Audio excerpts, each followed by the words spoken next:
மக்கள் ஆர்ப்பாட்டம் பண்றாங்க. இத பத்தி நான் ஸ்டெர்லைட் இருக்க வேண்டும் என்று நினைக்கிறேன். ஸ்டெர்லைட்டு மூடியதுக்கு அப்புறம் அந்த காப்பர் விலை என்ன ஆயிடுச்சுன்னு பாருங்க. ஸ்டெர்லைட்டுக்கு இருக்கும்போது என்ன விலை, இன்னைக்கு சர்வதேச சந்தையில் காப்பர் என்ன விலை. காப்பர்ன்றது சாதாரண மனுஷன் பயன்படுத்துகிற பொருள் தான் சார். நீங்கள் நானும் பயன்படுத்துகிறோம். நம்ம எலக்ட்ரிக்கல் குட்ஸ்லாம் எங்கேருந்து வருது, வீட்டுக்கு வயரிங் பண்ணுறோம், அந்த வயரிங்லாம் எங்கேருந்து வருது, அது எல்லாமே காப்பர் தான். அப்போ இன்னைக்கு சர்வதேச சந்தையினுடைய மோனோபோலியா ஏகபோகமாக இருக்கிற ஒரு நாடு சீனா. ஸ்டெர்லைட்டை மூடுனா சீனாவுக்கு லாபம் சார். ஸ்டெர்லைட்டுக்கு யாரெல்லாம் போராடினாங்க, என்னவெல்லாம் பேசினாங்க, இதெல்லாம் நமக்கு நல்லா தெரியும். வைகோ சொன்னார், தூத்துக்குடி ஸ்டெர்லைட் இருந்தால் கேன்சர் வந்துடும், கேன்சர் வருது அந்த நோயினால. இப்போ டேட்டா எடுத்து போடுங்க பாருங்க.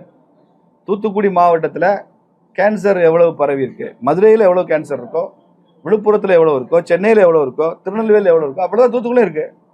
ஸ்டெர்லைட் ஆலை இருந்ததுனால தூத்துக்குடியில் நிறைய பேர் கேன்சர் வந்துருச்சுன்றதுக்கு என்ன ஆதாரம் இருக்கு? தூத்துக்குடி ஜிஹெச்ல ஏதாவது டேட்டா இருக்கா?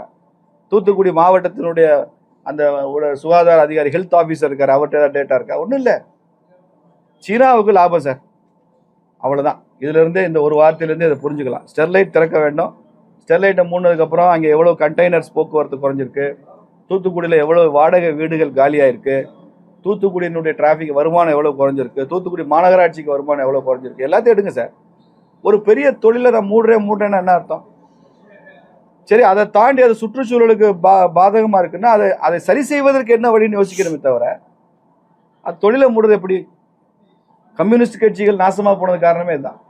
தொழிலாளியை காப்பாற்றுவோம்பாங்க, அது அற்புதமான கொள்கை. தொழிலாளி காப்பாற்றப்பட வேண்டியவர். ஆனால் தொழிலாளியை காப்பாற்றுறதுக்கு தொழிலை காப்பாற்றணும்ல.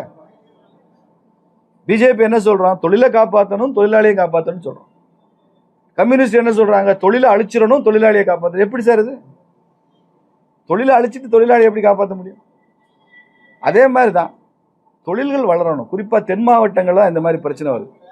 எந்த ஒரு நிறுவனமாக இருந்தாலும், தொழிலாக இருந்தாலும், போடி நாயகர் நியூட்ரினோ வராத, தூத்துக்குடியா ஸ்டெர்லைட்டை மூடு, கன்னியாகுமரி மாவட்டமா துறைமுகம் வரக்கூடாது, கூடங்குளமா அணுமின் நிலையம் திறக்கக்கூடாது. தென் மாவட்டங்கள் வளரல. லட்சக்கணக்கான இளைஞர்கள் புலம்பெயர்ந்து போறாங்க, படிச்சுட்டு வேலை இல்லை.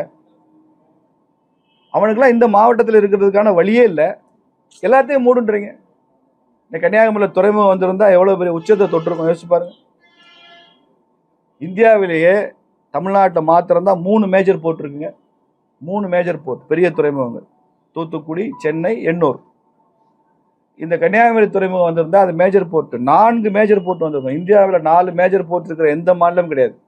குஜராத், மகாராஷ்டிராவோட கிடையாது, வந்திருக்கும்.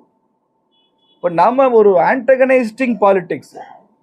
என்விரான்மெண்ட் முக்கியம் தாங்க. You must be the positive environmentalist.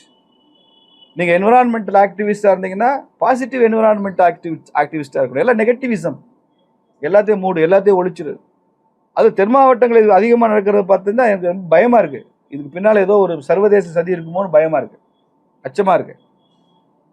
Thoothukudi Sterlite திறக்கப்பட வேண்டும்.